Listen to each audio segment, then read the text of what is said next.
Alright, so guys, I am recording this audio through my iPhone, which is mad. I've only just discovered I can do this. If you want to have a tutorial on that, I'm going to show you very shortly. But in the meantime, how do you ripple delete on Premiere Pro? I'm going to show you how to get it working every time. So right now, if I delete this and I try ripple delete, it doesn't work. And it's so annoying.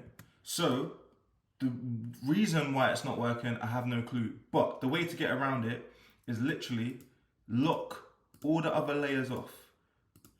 You know, hopefully you haven't got 50 layers, but lock all the layers off that you don't want to touch.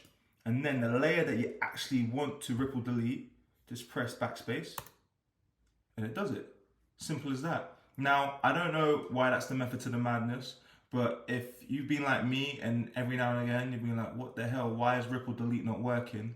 Just remember to lock all the other layers off.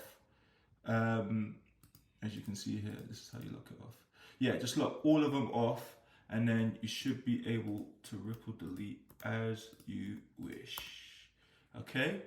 I hope that helped because honestly, I've done so many projects on Premiere and I've always been baffled on why ripple delete hasn't worked and why it's working, and I thought, is there like an option that I'm not selecting?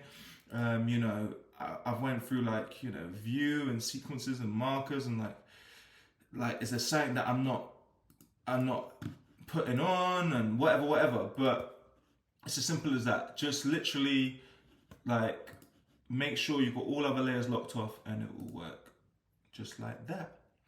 Now, as I said, if you want to know how to use your iPhone as your microphone, as I'm trying out today, then check out the next tutorial, which I will link on this video.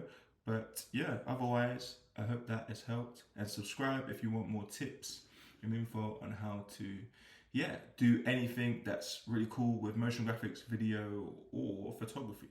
But this is early days for me, guys, so I appreciate the support. I appreciate you subscribing because literally this is my first tutorial and it can only get better. Alright, peace.